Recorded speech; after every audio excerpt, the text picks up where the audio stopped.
दोस्तों स्वागत है आपका बिहार न्यूज में। दोस्तों मैं हूं फिर दोस्त गनी और आप देख रहे हैं केडीवी लाइव। दोस्तों आज हो चुका है 22 सितंबर 2022। तो आज की बिहार की टॉप न्यूज़ लग रहे हैं आपके लिए।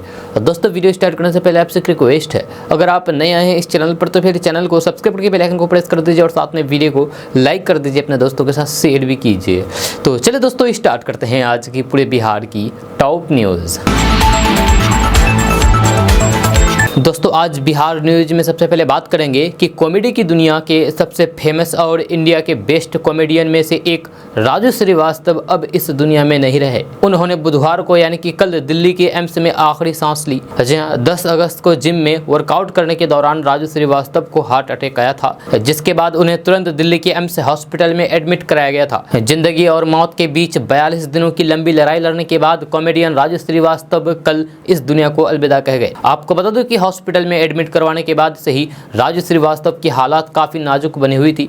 जहां कॉमेडियन यानी कि राजू श्रीवास्तव को पहले आईसीयू में एडमिट करवाया गया था, लेकिन तबीयत में कोई सुधार ना होने की वजह से उन्हें वेंटिलेटर पर शिफ्ट कर दिया गया। भरपूर कोशिश करने के बाद भी डॉक्टर्स राजू श्रीवास्तव को बचा नहीं पाए। दोस्तों बिहार के किशनगंज जिले के 27,978 किसान पीएम किसान सम्मान निधि योजना से वंचित रह सकते हैं, यानी कि उन्हें पीएम किसान योजना का लाभ नहीं मिलेगा, क्योंकि केवाईसी नहीं कराए जाने के कारण अब पीएम किसान योजना का लाभ इन किसानों को नहीं मिलेगा।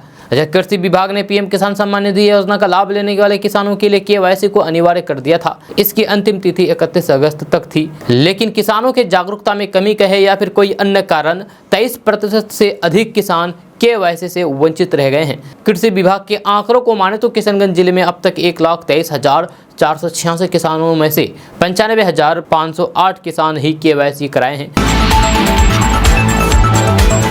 दोस्तों बात करते हैं कि बिहार के मुख्यमंत्री नीतीश कुमार के तेवर मोदी सरकार के लिए दिनों दिन तल्ख होते जा रहे हैं, जहां वे लगातार केंद्र सरकार को निशाना बना रहे हैं और प्रत्यक्ष या फिर परोक्ष रूप से लगातार हमला कर रहे हैं। जहां भाजपा के साथ बिहार में सत्ता की साझेदारी खत्म करने के बाद नीतीश कुमार केंद्र के सबसे मुखर विरोधी के तौर पर उभरे हैं। यही कारण है कि वे कभी केंद्र की नीतियों के तो फिर कभी उनकी कार्यशैली की आलोचना करने और फिर उन्हें आरोपों के कटघरे में खड़ा करने में से नहीं चूक रहे हैं। नीतीश कुमार ने पटना में केंद्र पर ताजा तंज कसते हुए परोक्ष रूप से कहा है कि हम बहुत काम करते हैं, लेकिन हम उसका उतना प्रचार नहीं करते हैं। हमारे पास बेकार के कामों के लिए पैसे नहीं हैं। पता नहीं कि कुछ लोगों के पास इतने प्रचार के लिए पैसे कहां से मिलता है, कहां से आता है, और वे खबरों को नियंत्रण कर लेते हैं और दूसरे से जुड़ी हुई खबरें कभी भी प्रकाशित नहीं होती है। जब बीते कुछ समय से केंद्र की सत्ता के खिलाफ विपक्ष की धुरी बनने का प्रयास कर रहे नीतीश कुमार इस समय मोदी सरकार के प्रबल विरोधियों में से प्रमुख चेहरे बने हुए हैं। जब बिहार में आरजेडी के साथ मिलकर के महागठबंधन की सब अगुवाई कर रहे नीतीश कुमार का आरोप है कि भाजपा देश को तबाह करने की कोशिश कर रही है। जब बिहार में भाजपा के साथ कन्नी काटने के बाद दिल्ली में विपक्षी दलों को लाम बंद करने वाले नीतीश कुमार का कहना है कि वे 2024 के लोकसभा चुनाव के लिए विपक्षी नेताओं को एकजुट करने का काम कर रहे हैं और इसके लिए वे लगातार कोशिश करते रहेंगे। उनका कहना है कि केंद्र की जन विरोधी नीतियों के खिलाफ विपक्षी नेता जल्द ही एकजुट होंगे और सभी मिलकर के भाजपा के खिलाफ लड़ाई में अपना योगदान देंगे। इसके साथ ही नीतीश कुमार अटल आडवाणी युग को भी याद करते हैं और कहते हैं कि अटल जी के समय में एनडीए के घटक दलों को विभिन्न मुद्दों पर विरोध करने और फिर अपनी बात रखने का जो अधिकार मिलता था, वे नरेंद्र मोदी और अमित शाह की भाजपा की खत्म हो गया है। वे नरेंद्र मोदी और अमित शाह की भाजपा में खत्म हो गया है। दोस्तों बात करते हैं कि बिहार के पश्चिमी चंपारण में लगातार दूसरी बार बाघ ने किसानों को अपना निशाना बनाया है। इस बार खेत में काम कर रहे एक किसान को मार डाला है और लाश लेकर के अभी गन्ने के खेत में छिपा हुआ है। वहां ग्रामीण जुटे हुए हैं, जबकि सूचना मिलने पर वन विभाग की टीम वहां पर पहुंच गई। मिली जानकारी के अनुसार हरनाटाड़ के बरला कला निवासी 65 वर्षीय राम प्रसाद उराव अपने खेत में काम कर रहे थे, जहां उनके साथ और भी किसान थे। इस बीच बाघ ने हमला कर दिया। वे भाग नहीं सके और बाघ ने उन्हें मार डाला। इसके शव को लेकर के गन्ने के खेत में चला गया। सूचना मिलने के बाद वन विभाग की टीम वहां पर पहुंच गई। घटना के बाद से ग्रामीण दहशत में है। बीते 12 सितंबर को भी बेरिया कला गांव के पास बाघ के हमले में एक महिला की जान चली गई थी। इसके बाद आक्रोशित किसानों ने शव लेकर के प्रदर्शन भी किया था। दोस्तों बात करते हैं कि उत्तर प्रदेश के फूलपुर क्षेत्र से लोकसभा चुनाव लड़ने से संबंधित तमाम अटकलों को खारिज करते हुए बिहार के मुख्यमंत्री नीतीश कुमार ने मंगलवार को कहा कि उनकी कोई भी व्यक्तिगत आकांक्षा नहीं है और उनका मकसद 2024 के आम चुनाव से पहले ज्यादा से ज्यादा दलों को एकजुट करना है। नीतीश कुमार ने यह भी कहा है कि उनके प्रयासों से युवा पीढ़ी तेजस्वी यादव जैसे नेता को लाभ होना चाहिए। जब नीतीश कुमार से यह सवाल किया गया कि क्या उनकी योजना उत्तर प्रदेश से चुनाव लड़ने की है, तो उन्होंने कहा है कि ये सिर्फ अटकलें हैं और इस तरीके की चर्चा का कोई भी आधार नहीं बनता है। जब मुझे ऐसी खबरों के स्रोत का पता नहीं है, मेरी रुचि सिर्फ इतना है कि 2024 के लोकसभा चुनाव से पहले सभी विपक्षी दलों को एकजुट हो जाए। मुख्यमंत्री नीतीश कुमार ने कहा है कि मेरी इच्छा या फिर कोई आकांक्षा नहीं है, मैं जो कुछ भी कर रहा हूं वह युवा पीढ़ी के लिए है, जो तेजस्वी यादव जैसे लोगों के लिए है।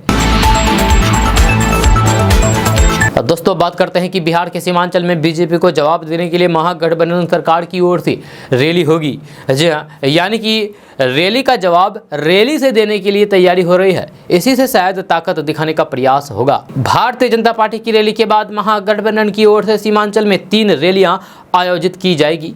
आने वाले दिनों में सीमांचल का इलाका बिहार की राजनीति का केंद्र बिंदु बनने वाला है। मिशन 2024 के लिए निकले मुख्यमंत्री नीतीश कुमार हर मोर्चे पर भारतीय जनता पार्टी उनके नेताओं से लोहा लेने को तैयार हैं।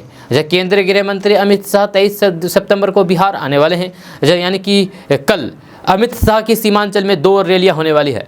जब पूर्णिया किशनगंज में वे रैलियों को संबोधित करने वाले हैं, लेकिन अमित शाह के इस दाव के सामने महागठबंधन ने भी कमर कस ली है जम करके।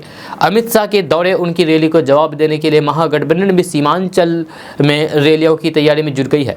बीजेपी नेता जहां अमित शाह की रैलियों की तैयारी में लगे हैं, तो फिर वहीं दूसरी तरफ महागठबंधन ने भी अपनी कमर कस ली है और जवाब देने का प्लान तैयार कर लिया है। बीजेपी को रैली के बदले रैली से जवाब देने का तैयार कर लिया है। सीमांचल में अमित शाह की रैली को जवाब देने की तैयारी महागठबंधन की ओर से की जा रही है। यह महागठबंधन के सभी दलों की संयुक्त महारैली की घोषणा जेडीयू के राष्ट्रीय अध्यक्ष ललन सिंह ने की है। पार्टी के एक कार्यक्रम में ललन सिंह ने कहा है कि अमित शाह की 24 सितंबर को रैली के बाद महागठबंधन सीमांचल में महारैली करेगा। इसमें बीजेपी को करारा जवाब दिया जाएगा। सीमांचल में गृह मंत्री अमित शाह की रैली की तैयारी का जायजा लेने किशनगंज पहुंचे बीजेपी प्रदेश अध्यक्ष डॉक्टर संजय जायसवाल ने कहा है कि केंद्रीय मंत्री बीजेपी कार्यकर्ताओं के साथ बैठक करेंगे। कार्यकर्ताओं में जोश भरेंगी। सीमांचल में बीजेपी जहां 2 रैलियां कर रही है, तो फिर वहीं महागठबंधन की तरफ से 4 रैलियां आयोजित होगी। आपको बता दूं कि ललन सिंह भले ही सामाजिक सौहार्द की बात कर रहे हो, लेकिन हकीकत तो यह है कि अमित शाह सीमांचल में जो दांव खेलने जा रहे हैं, दरअसल उसकी काट के तौर पर महागठबंधन में रैली करने का मन बना लिया है। सीमांचल में विधानसभा की 24, लोकसभा की 4 सीटें हैं। जहां दोनों बीजेपी महागठबंधन सीमांचल में फोकस इसलिए कर रहे हैं कि सीमांचल का मैसेज पूरे प्रदेश में जा सके, यानी कि पूरे बिहार में। पश्चिम बंगाल का कुछ इलाका भी सीमांचल से सटा हुआ है। अगर यहाँ झंडा बुलंद होता है तो फिर यकीनन पश्चिम बंगाल में भी कुछ फायदा मिल सकता है बीजेपी को। शायद यही वजह है कि बीजेपी ने यहाँ से मिशन 2024 के शंखनाद की प्लानिंग की है।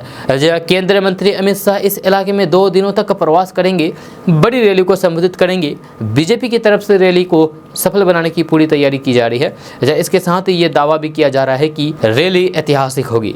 2019 के लोकसभा चुनाव में बीजेपी की सिर्फ अररिया लोकसभा सीट पर सफलता मिली थी, जबकि पूर्णिया कटिहार जदयू के खाते में गई थी।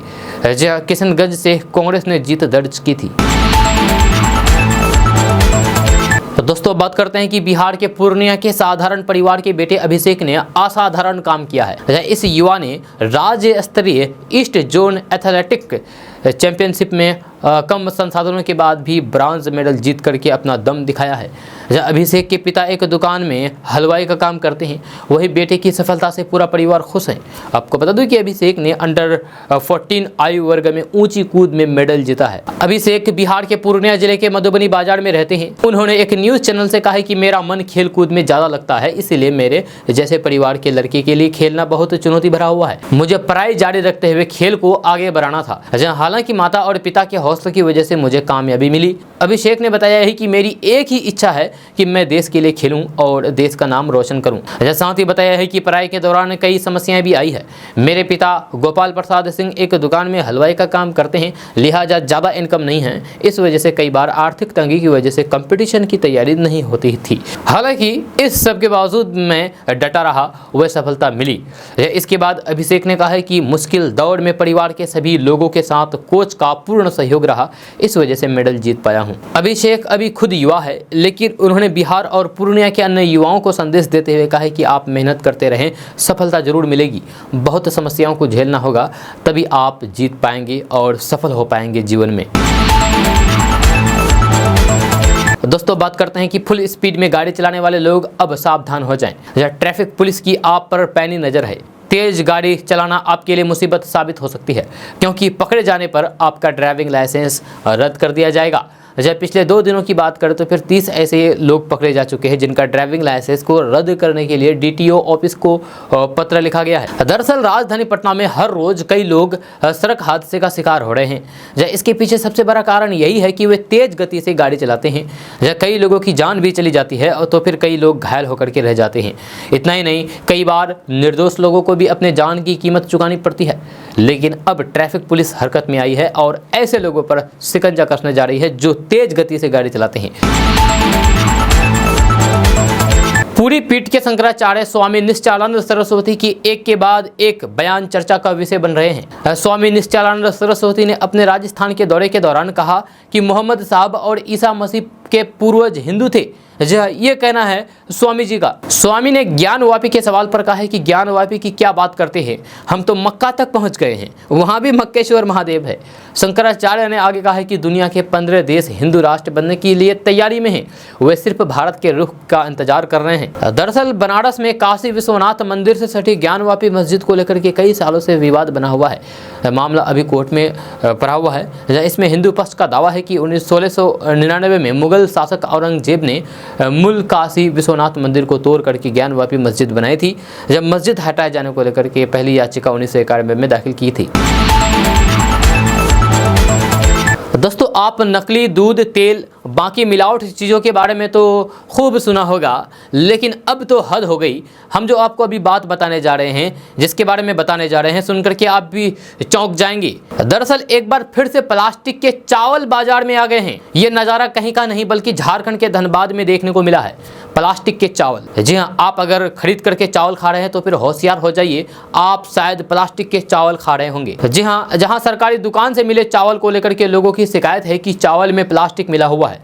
लोगों का कहना है कि ये चावल बनाने में भी अजीब सा है, इसीलिए इसे खाने में भी डर लगता है। आपको बता दूं कि झारखंड के भौरा 4 नंबर डुमरी में स्थित देव पूजन रजक जन वितरण प्रणाली में प्लास्टिक के चावल मिलने की खबर सामने आ रही है। जब कोठेदार की दुकान से प्लास्टिक के चावल की बात सामने आने के बाद से लोग अपनी सेहत को लेकर के चिंतित हो गए हैं। लोगों का कहना है कि कोटे के चावल में कुछ अलग तरह के चावल दिख रहे हैं। इनका आरोप है कि जब इसे पकाया जा रहा है तो फिर इसमें से चिपचिपा पदार्थ निकल रहा है। लोग इसे प्लास्टिक का चावल कह करके अब खाने से मना कर दे रहे हैं, इनकार कर दे रहे हैं। लोगों को अब डर सता रहा है कि ये प्लास्टिक का चावल खाने से मेरा सेहत पर क्या असर पड़ेगा, ये डर सता रहा है। पूरा मामला धनबाद के भौरा 4 नंबर डुमरी से जुड़ी कोठेदार के यहाँ का है। ग्रामीणों का आरोप है कि कोटे की दुकान से जो चावल मिल रहा है उसमें प्लास्टिक के चावल के दाने मिले हैं। जी हाँ, चावल में प्लास्टिक के चावल का मिले होने के बाद से लोग सख्ते में आ गए हैं। उन्होंने बताया है कि इसे खाने के बाद उल्टी, पेट दर्द, दस्त होने लगा है। ग्रामीणों का कहना है कि इससे पहले राशन दुकान से इस तरह के चावल का वितरण कभी नहीं हुआ। घर में जब उस चावल को बना करके खाया जाता है तो फिर प्लास्टिक जैसा निकलता है। उनका कहना है कि ये चावल हम लोग खाएंगे ही नहीं, क्योंकि इस चावल के खाने से हम लोग बीमार भी हो सकते हैं। तो ऐसे में अगर आप भी चावल खरीद करके खा रहे हैं या फिर कोटे से चावल लेकर के खा रहे हैं तो फिर आप सावधान हो जाइए, होशियार हो जाइए, नहीं तो फिर आपके साथ बहुत ही बुरा हो सकता है, आपके सेहत के साथ बहुत बुरा हो सकता है। तो दोस्तों बात करते हैं कि बिहार के मुख्यमंत्री नीतीश कुमार ने अपना उत्तराधिकारी तय कर लिया है। केंद्रीय राजनीति में जाने के बाद अपने उत्तराधिकारी को बिहार की कमान सौंप सकते हैं। इस बात का इशारा खुद बिहार के मुख्यमंत्री नीतीश कुमार ने कर दिखाया है मंगलवार को। राजस्व भूमि सुधार विभाग में नवनियुक्त कर्मचारियों को नियुक्ति पत्र देने के बाद उप मुख्यमंत्री तेजस्वी यादव के साथ मुख्यमंत्री नीतीश कुमार बाहर निकल रहे थे और पत्रकारों ने उनसे फूलपुर को लेकर के सवाल पूछ लिया। नीतीश कुमार ने तो ये साफ कर दिया है कि वे फूलपुर से चुनाव नहीं लड़ेंगे, लेकिन इसके बाद जब उन्होंने अपने पीठ पीछे मौजूद उप मुख्यमंत्री तेजस्वी यादव की ओर इशारा करके कहा कि अब इन्हें आगे बढ़ाना है। मेरी अब कोई भी इच्छा नहीं रही है, मेरी बस एक ही इच्छा है कि विपक्ष को एकजुट किया जाए और उसी काम में लगा हुआ हूं। नीतीश कुमार के इस बयान के बाद से बिहार की राजनीतिक फिजा में कयासों का बाजार गर्म हो गया है कि क्या नीतीश कुमार केंद्र की राजनीति में जाएंगे, यानी कि नीतीश कुमार प्रधानमंत्री का इलेक्शन लड़ेंगे 2024 के इलेक्शन में। नीतीश कुमार का तेजस्वी यादव को लेकर के किया गया इशारा ये साफ करता है कि आने वाले समय में नीतीश कुमार के उत्तराधिकारी तेजस्वी यादव ही होने वाले हैं। लेकिन उससे पहले नीतीश कुमार तेजस्वी यादव को हर तरह से हुए तमाम राजनीतिक गुण से लेकर के बिहार को चलाने का गुरु मंत्र सिखा देना चाहेंगे, जिससे आने वाले समय में जब उन्हें गद्दी सौंपें तो फिर तेजस्वी यादव को लेकर के कोई तरह का सवाल उनके गठबंधन में किसी को ना रहे और बिहार की जनता भी नीतीश कुमार के उत्तराधिकारी के रूप में मान ले। नीतीश कुमार की ये भी कोशिश होगी कि जातीय राजनीति के लिए जाने जाने वाले बिहार में उन वोटरों में भी किसी तरह की कोई भी भ्रम ना रहे जो तेजस्वी यादव के लिए मुश्किल खड़ी कर सके। फिलहाल लोकसभा चुनाव तक नीतीश कुमार बिहार की गद्दी छोड़ने वाले नहीं हैं। उसके बाद शायद ही ये संभव हो। नीतीश कुमार तेजस्वी यादव को अपने साथ कई कार्यक्रम में अपने साथ लेकर के जा रहे हैं। फीता काटने से लेकर के किसी भी कार्यक्रम में तेजस्वी यादव को फ्रंट पर रखने की कोशिश भी कर रहे हैं, ताकि अधिकारियों से लेकर के नेताओं को भी इसका इशारा साफ साफ मिल जाए और हर मंच से नीतीश कुमार तेजस्वी यादव की जमकर भी तारीफ भी कर रहे हैं। दोस्तों बात करते हैं कि भारत के किसान अब खेती तक ही सीमित नहीं हैं, बल्कि पशुपालन, मछली पालन, पोल्ट्री फार्मिंग और डेयरी फार्मिंग जैसे दूसरे कृषि कार्यों से भी जुड़े हुए हैं। लेकिन खेती किसानी में अक्सर अनिश्चितताएं लगी रहती है, इसीलिए किसानों को अलग अलग योजनाओं के जरिए दूसरे ग्रामीण व्यवसायों से जोड़ा जा रहा है, जिससे फूड प्रोसेसिंग और पैकेजिंग बिजनेस भी शामिल है। जाहिर है कि देश में बागवानी फसलों की खेती बड़े पैमाने पर हो रही है। यहाँ से फल और सब्जियों की उपज को विदेशों में निर्यात किया जा रहा है, जिसके लिए कृषि उत्पादकों की ठीक तरह से पैकेजिंग भी करनी होती है। इसी उद्देश्य से अब बिहार सरकार के द्वारा किसानों को पैकेज हाउस खोलने के लिए 50 से 75% तक की अनुदान दिया जा रहा है। बिहार कृषि विभाग बागवानी निदेशालय द्वारा एकीकृत बागवानी विकास मिशन योजना के तहत पैक हाउस की अधिकतम इकाई लागत 4 लाख रुपए निर्धारित की गई है। जब बिहार कृषि विभाग बागवानी निदेशालय द्वारा पैक हाउस पर सब्सिडी योजना का लाभ लेने के लिए आधिकारिक पोर्टल horticulture.bihar.gov.in पर विजिट करें। दोस्तों बात करते हैं कि बिहार के डिप्टी सीएम तेजस्वी यादव मुश्किलों का सामना कर सकते हैं। मेरा सवाल यह है कि आखिर ऐसा क्या हुआ है कि उनके सामने मुश्किल आ सकती है, ये सवाल है। दरअसल IRCTC घोटाले में हुए 2019 से जमानत पर बाहर हैं, लेकिन 25 अगस्त को उन्होंने जांच एजेंसी CBI पर तरह तरह के आरोप लगा दिए, जिसके बाद जांच एजेंसी ने अदालत का रुख किया है। अदालत के सामने उन बातों को रखा है जो तेजस्वी यादव ने कही थी। CBI के पक्ष को सुनने के बाद कोर्ट में जवाब दाखिल करने के लिए 28 सितंबर का वक्त दिया है। बताया जा रहा है कि यदि तेजस्वी यादव के जवाब से अदालत संतुष्ट नहीं हुई तो फिर जमानत खारिज हो सकती है और ऐसी सूरत में गिरफ्तार की तलवार लटक जाएगी। जहां पिछले महीने की 25 तारीख को यानी कि 25 अगस्त को बिहार के डिप्टी सीएम तेजस्वी यादव ने प्रेस कॉन्फ्रेंस की थी, जिसमें उन्होंने कई सवाल किए। तेजस्वी यादव के प्रेस कॉन्फ्रेंस को CBI ने गंभीरता से लिया और राउज एवेन्यू कोर्ट में अपील की।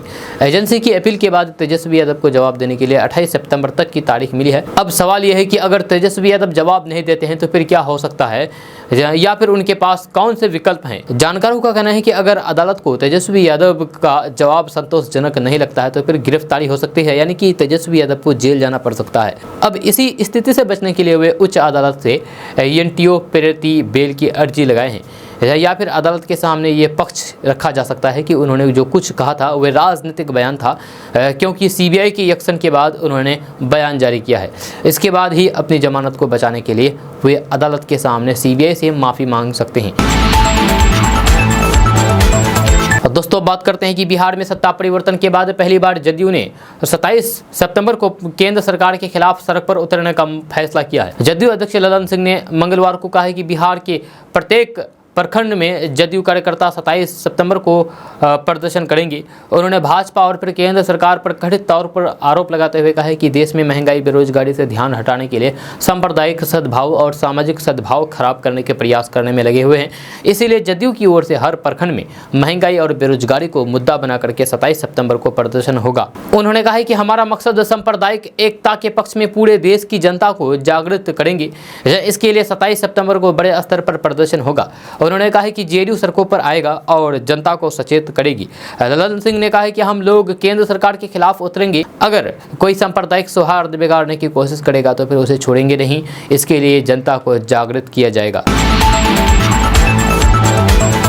दोस्तों बात करते हैं कि बिहार बीजेपी के प्रदेश अध्यक्ष और भाजपा सांसद डॉक्टर संजय जायसवाल ने एक बार फिर से नीतीश सरकार की कार्यशैली पर तंज कसा है। उन्होंने फेसबुक पोस्ट के माध्यम से सीएम नीतीश कुमार को पड़ोसी राज्य के सीएम योगी आदित्यनाथ की इस कार्यशैली से कुछ सीखने को कहा है। भारतीय जनता पार्टी के नेता ने कहा है कि माननीय मुख्यमंत्री नीतीश कुमार जी, ये आपके पड़ोसी राज्य की तस्वीर है जो आज से कुछ साल पहले बिहार की ही तरह विकास के मानकों में था, केवल अंड भंड बोल करके और फिर उप मुख्यमंत्री की चरण वंदना करके ही बिहार को चलाएगा या फिर विकास की भी बातें कीजिएगा। पिछले 4 महीनों से आपने 1,15,000 शिक्षकों की नौकरी और लगभग 1 लाख दूसरे विभागों की नौकरी को जो एनडीए में के शासनकाल में तय किया गया था उसे रोके रखा था।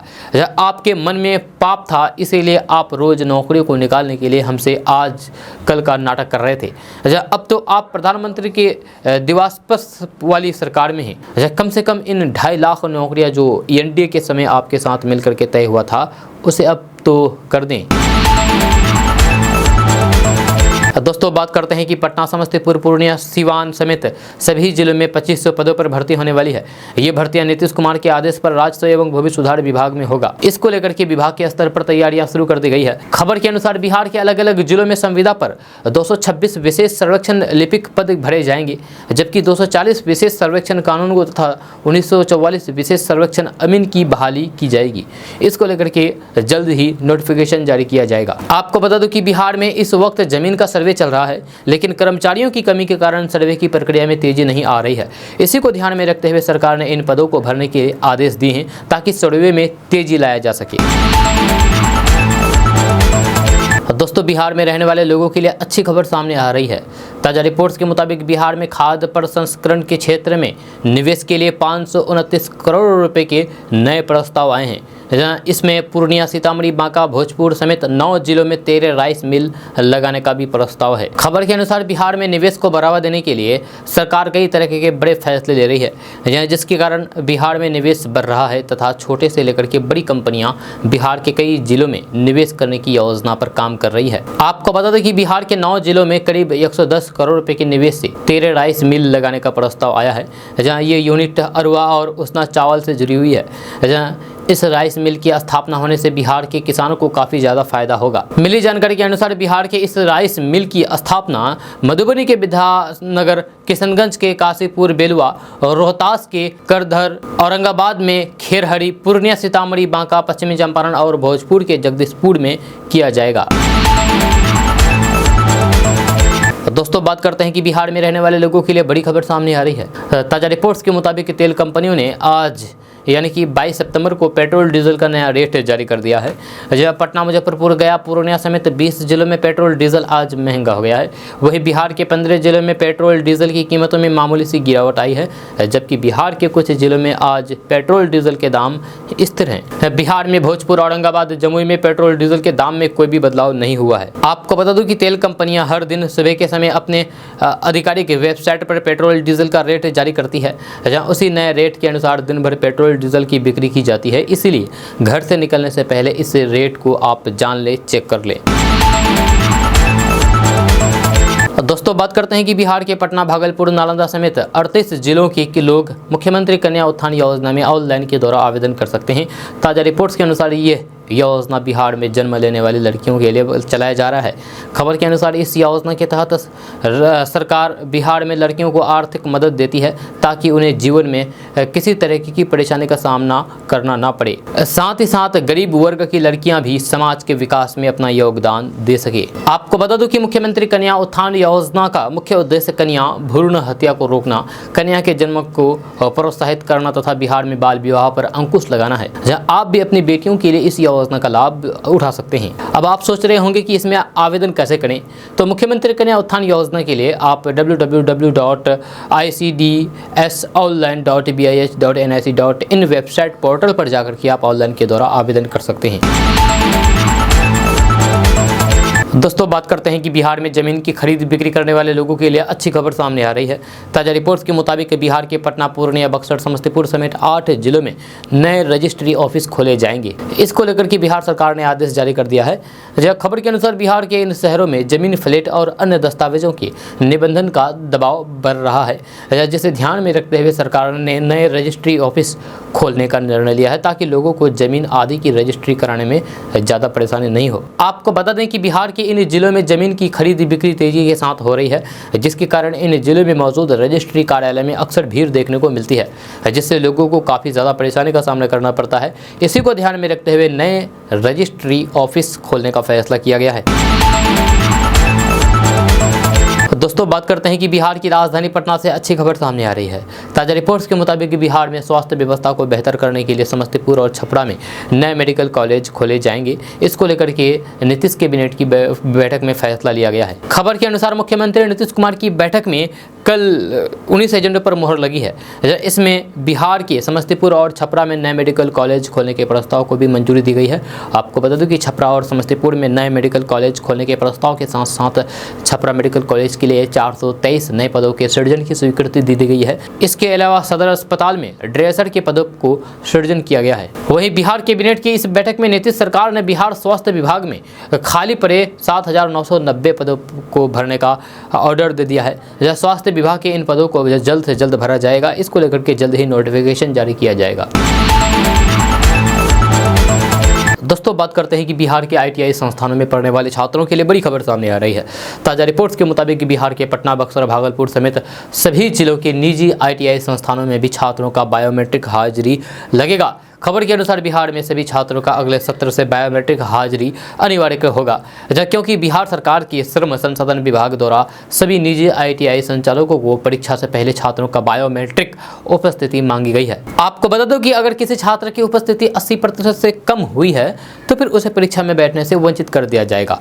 हालांकि ITI संस्थान के प्राचार्य बीमारी या फिर किसी अन्य कारणों से 10% छात्रों को उपस्थिति में छूट दे सकते हैं। दरअसल बिहार के अलग अलग जिलों में निजी ITI संस्थानों की भरमार है, लेकिन इसमें से ज़्यादातर संस्थानों में पढ़ाई नहीं होने की शिकायत आती है। इसी को ध्यान में रखते हुए सरकार ने इन सभी संस्थानों में बायोमेट्रिक हाजिरी की व्यवस्था सुनिश्चित करने को कहा है।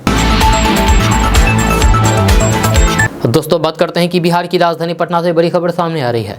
ताज़ा रिपोर्ट्स के मुताबिक इस साल पटना गांधी मैदान में 2 से 13 दिसंबर तक पुस्तक मेला का आयोजन किया जा रहा है। इस दौरान गांधी मैदान में पूरे देश से विभिन्न पब्लिशर की ओर से स्टॉल लगाए जाएंगे।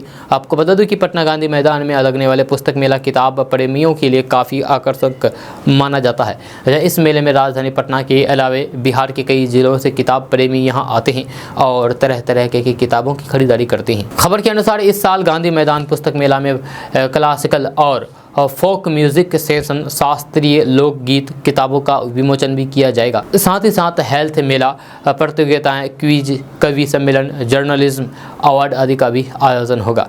मेरी जानकारी के अनुसार पटना के गांधी मैदान में इस पुस्तक मेला का आयोजन 1985 से किया जा रहा है। इस साल बड़े पैमाने पर इस मेला को लगाया जाएगा। स्कूल कॉलेज के छात्र छात्राओं के लिए यहाँ पर सभी तरह की किताबें मौजूद उपलब्ध रहेगी। दोस्तों बात करते हैं कि पूर्व उप मुख्यमंत्री सुशील कुमार मोदी को जान से मार देने की धमकी मिली है। जहां धमकी भरे पत्र में लिखा गया है कि 31 सितंबर के पहले मैं आपकी जान ले लूंगा। पत्र में अपना नाम और पता का भी जिक्र किया है। धमकी भरा पत्र मिलने के बाद पूर्व डिप्टी CM सुशील कुमार मोदी ने उसे पटना SSP के पास भेज दिया है। धमकी भरे पत्र मिलने के बाद राजनीति भी शुरू हो गई है। JDU ने कहा है कि अपनी उपयोगिता साबित करने के लिए ये सब हथकंडा अपना रहे हैं। जहां बिहार प्रदेश जनता दल यूनाइटेड के प्रदेश प्रवक्ता अरविंद निषाद ने राज्यसभा सांसद सुशील कुमार मोदी की हत्या की धमकी भरे पत्र पर कड़ी प्रतिक्रिया व्यक्त करते हुए कहा है कि सुशील मोदी अपनी प्रति उपयोगिता एवं सक्रियता साबित करने के लिए मीडिया की डार्लिंग बने हुए हैं। सुशील मोदी को धमकी भरे पत्र प्राप्त होने के बाद मीडिया में बयान देने के बजाय उन्हें गृह मंत्री अमित शाह से मुलाकात करनी चाहिए। दोस्तों बात करते हैं कि गृह मंत्री अमित शाह सीमांचल दौरे पर आ रहे हैं। जहां सबसे बड़ा सवाल यह है कि आखिर सीमांचल को ही क्यों चुना गया है, ये सवाल है। जहां इसके लिए क्या कोई बड़ी प्लानिंग है, ये भी सवाल है। इसको लेकर के मंगलवार को नेता प्रतिपक्ष विजय कुमार सिन्हा यानी कि बीजेपी के नेता प्रतिपक्ष विजय कुमार सिन्हा से जब एक न्यूज़ चैनल ने बातचीत की तो फिर उन्होंने कई बड़े खुलासे किए हैं। विजय कुमार सिन्हा ने कहा है कि सीमांचल को लेकर के केंद्र सरकार बड़ा निर्णय लेगी और बड़ी तैयारी है। विजय कुमार सिन्हा ने कहा है कि सीमांचल के इलाके में हिंदू अल्पसंख्यक बन गए हैं, वहाँ दहशतगर्द रहते हैं, दहशतगर्दियों की दहशत है, हिंदू पलायन कर रहे हैं और बांग्लादेशी घुसपैठियों की संख्या बढ़ रही है। जब वहाँ लव जिहाद की सबसे ज़्यादा मामले हैं, जब बिहार में ये सब गंभीर बीमारी है। लालू नीतीश के 32 साल के शासनकाल में उन क्षेत्रों का ये हाल हुआ है। अब समय आ गया है कि बिहार को इन समस्याओं से मुक्ति दिलाया जाए। जहाँ अमित शाह वहाँ जाने वाले हैं, बिहार को इन समस्याओं से मुक्ति मिलेगी। सीमांचल के क्षेत्र को लेकर के विजय कुमार सिन्हा ने कहा है कि जितने भी राज्य जितनी सीमा से पाकिस्तान नज़दीक है, वहाँ कांग्रेस के शासनकाल में पाकिस्तान से दहशतगर्द आते थे और यहाँ पर दहशत मचाते थे। मोदी सरकार के आते ही ये सब उन राज्यों में बंद हो गया है। अब बारी बिहार को ठीक करने की है। सीमांचल को हम लोग पूर्वांचल समझते हैं। 2 दिन अमित शाह यहाँ रहेंगे और यहाँ की बीमारी की समीक्षा करेंगे। इसके बाद सर्जिकल स्ट्राइक होगा या फिर कौन दवा दी जाएगी ये तय होगा, लेकिन केंद्र सरकार की बड़ी तैयारी होगी। उन्होंने कहा है कि 32 साल में इन क्षेत्रों के अल्पसंख्यकों का बुरा हाल किया गया है। अल्पसंख्यकों को लालू नीतीश से पूछना चाहिए कि उनकी शिक्षा, आर्थिक व्यवस्था, राजनीतिक भागीदारी को ठीक करने के लिए इन दोनों ने क्या किया है। ये दोनों भाई जवाब नहीं दे पाएंगे। समान भाव के साथ अल्पसंख्यकों को भी आगे बढ़ाना है। यह सबका साथ सबका विकास के रास्ते पर आगे बढ़ाते हुए अब अल्पसंख्यकों का भी विकास करना है। तुष्टीकरण की राजनीति लालू नीतीश की बंद होगी। केंद्र सरकार सबको साथ लेकर के चलेगी। अल्पसंख्यकों को तुष्टीकरण से कलंकित नहीं होने देंगे। अब दोस्तों बात करते हैं कि बिहार की राजधानी पटना में एयरपोर्ट पर CISF ने एक MLC को भारी कैश के साथ पकड़ा है। जब पटना एयरपोर्ट पर इनकम टैक्स की टीम पहुंची, एयरपोर्ट के थाना अध्यक्ष की माने तो MLC के पास भारी भरकम राशि मिली। इस मामले में पटना पुलिस को कोई जानकारी नहीं दी गई है। इनकम टैक्स के अधिकारी 6:30 बजे पटना एयरपोर्ट पर पहुँच गए थे। जब दिल्ली से इनकम टैक्स के अधिकारी को इनपुट था कि एक नेता भारी भरकम राशि के साथ पटना एयरपोर्ट पर पहुँच रहा है। CISF की टीम ये बताने से इनकार कर रही है कि वे किन से पूछताछ हो रही है। सूत्रों की माने तो एयरपोर्ट पर VIP लाउंज में MLC दिनेश सिंह से इनकम टैक्स की टीम पूछताछ कर रही है। वे मंगलवार की शाम दिल्ली से पटना लौटे थे। जांच एजेंसियों को विधान परिषद के बैग में भारी मात्रा में कैश होने का इनपुट मिला था, जिसके बाद उन्हें एयरपोर्ट पर रोका गया है। तो दोस्तों बात करते हैं कि पिछले कुछ दिनों से बीमार चल रहे राजद प्रमुख लालू प्रसाद यादव फिर से पार्टी का राष्ट्रीय अध्यक्ष बन सकते हैं। बताया जा रहा है कि वे राष्ट्रीय अध्यक्ष के पद के लिए नामांकन पत्र दाखिल करेंगे। लालू प्रसाद यादव को 12वीं बार पार्टी का राष्ट्रीय अध्यक्ष चुने जाने की संभावना है।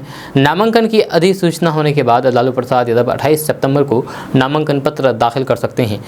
इससे पहले लालू प्रसाद यादव के बीमार होने के कारण उनसे छोटे पुत्र बिहार के डिप्टी CM तेजस्वी यादव का पार्टी का राष्ट्रीय अध्यक्ष बनने की मांग चल रही थी। लालू प्रसाद यादव के नामांकन कराने की आशंका से तेजस्वी यादव को पार्टी का प्रमुख बनाने की संभावना समाप्त हो गई है। पार्टी के राष्ट्रीय अध्यक्ष के चुनाव की औपचारिक घोषणा नई दिल्ली के तालकोटरा स्टेडियम में RJD की राष्ट्रीय परिषद की बैठक में की जाएगी। इसमें लालू प्रसाद यादव के निर्विरोध पार्टी का राष्ट्रीय अध्यक्ष चुने जाने की संभावना जताई जा रही है। इससे पहले भी वे निर्विरोध राष्ट्रीय अध्यक्ष चुने जा चुके हैं।